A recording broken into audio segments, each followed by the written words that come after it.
All of you this morning, I presume, would have picked up your favorite magazine, picked up the newspaper. A lot of us would have taken our mobile phones, our smartphones. We went to the toilet, sat on the pot, caught up with Twitter, Facebook, everything that's happening around us. Turned around, pressed that magical flush button, and felt really good about ourselves. We thought that we'd done something which wasn't necessarily considered clean, pressed that button, and got rid of it. And we came out feeling very good about ourselves. Did we stop to think, what happened to our shit after we pressed that fantastic button? Did we stop to think, where did our shit actually go? I'm sure a lot of you would believe that the shit disappeared. But ladies and gentlemen, that's not what happened. Every day in our country, almost 40,000 million liters of shit mixed with water, which becomes sewage, is going back into our system. Most of you would have thought that my shit would have gone to a plant which looks like that. It would have been processed, the water would have been separated, come back into the system as clean water, and the solid particles would have been separated and disposed of sustainably. To break your bubble, it is a sewage treatment plant, but it's somewhere in Western Europe. And that is not the reality on the ground in India. Some of you may recognize this gentleman up there. A lot of organizations across the world have been doing a lot of research on how do we manage our sewage, how do we treat it, what do we do to make sure that we are not polluting the environment, that we are ensuring that however the sewage is treated, and when it goes back into the system, it is pathogen-free and clean. The Gates Foundation has done a lot of research around that. And this photograph you see is of Bill Gates himself drinking water, which is coming out of a sewage treatment plant which has been treating raw sewage. I'm sorry I can't see you, but I'm sure you've got your expression must be saying that, woo, I don't think I want to do that. But I want to let you know, ladies and gentlemen, that water coming out of a sewage treatment plant, if it is properly treated, is absolutely safe to drink.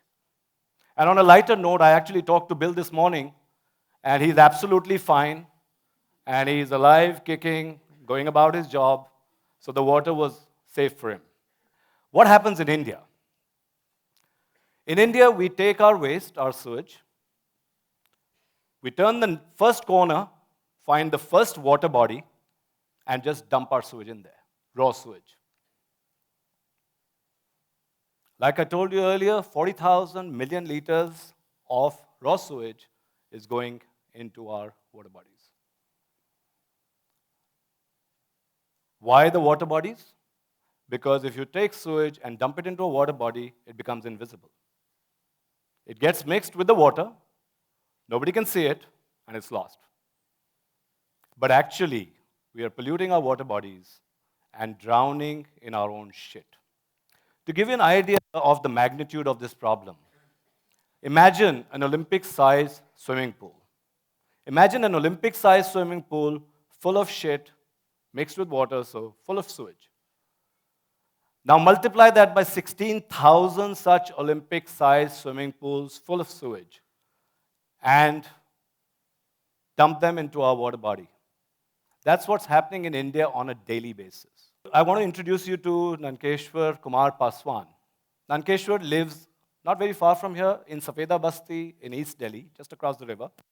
And Nankeshwar lives right next to a Nala, which takes raw sewage from our houses, from your houses, into the Yamuna. He's got dreams and aspirations like all of us. He's a migrant worker living in Delhi, trying to make a living. But while he goes about trying to make a living, he has to deal with the stench and the indignity of living right next to a nala, which is carrying raw sewage into one of our biggest rivers. One of the largest problems that emanates from raw sewage or not treating our sewage properly and having unclean water is the challenge around diarrhea. And today, despite all the development in India, we are still losing about 140,000 children every year to diarrhea. It's nice to see all of you here, but between the time you got in here and by the time you leave this afternoon, India would have lost 100 children under 5 to diarrhea. And this is because we don't treat and take care of our own shit. The organization I work for, WaterAid, actually did some research last year on surface water and how polluted it is. And what we found was absolutely alarming. 70% of all the surface water in India is actually polluted and not fit for consumption. And that is what our poor and marginalized are using to drink, for their daily needs. All of us pretty much would have water treatment systems at home, RO plants, aqua guards, etc. But the poor are the ones who are actually getting the brunt of this challenge. Just to give you a larger picture, we do have sewage treatment plants, not as nice as the one I showed you. We do have sewage treatment plants, but our capacity in India is only 20% of the sewage treatment capacity that we actually need. Of that 20% also, 40% of that is actually just in the cities of Mumbai and Delhi. So that's where it is concentrated. So creating huge amount of inequality in the rest of towns. You know, we've been having migration in India for many, many years. And most of the migration has been to the largest cities, the metros, Delhi, Mumbai. But going forward, the migration is going to happen to the smaller towns. And what we found was that 91% of the smaller towns actually have no organized sewage treatment process. Another very important area I'd like to highlight while I talk to you is that 80% of the water that is consumed in your homes is actually coming back into the system as wastewater. This is used to push our shit, to clean.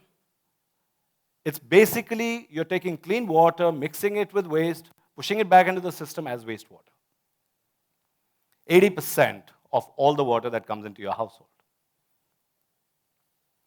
In a country like India, where 54% of the country is water scarce, it is extremely important that we do something about it. We also found that the solid waste that comes out from shit, there was a study done by Center for Science and Environment, where they said that if 1 billion people's shit is processed, we could create fertilizer which would be equivalent to 1/3 of the fertilizer consumption of the entire country. So let's bring our shit together and try to get the nitrogen, phosphorus, potassium that comes out of it, and let's use it to good use.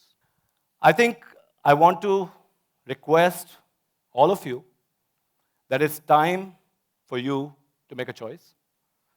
It's time for all of us to make a choice and be part of this movement. It's important that this conversation continues. It's absolutely critical that we hold our governments accountable. But within our little circle, can we go back to our resident welfare association or go back to our building society and say, can we manage our sewage? Can we take care of our wastewater? Finally, I just want to request you to pledge for one thing. The flush you have at home, every time you flush it, we lose about 10 to 13 liters of water. If you just convert that into a flush, as you see on the screen with a dual thing, it'll go down to 3 to 5 liters of water. I think, ladies and gentlemen, we all have a responsibility to participate in this. It is your choice which side of the fence you want to jump. My only request is that whichever side you jump to, please make sure that the poor and the marginalized in our country have a fair chance. Thank you very much.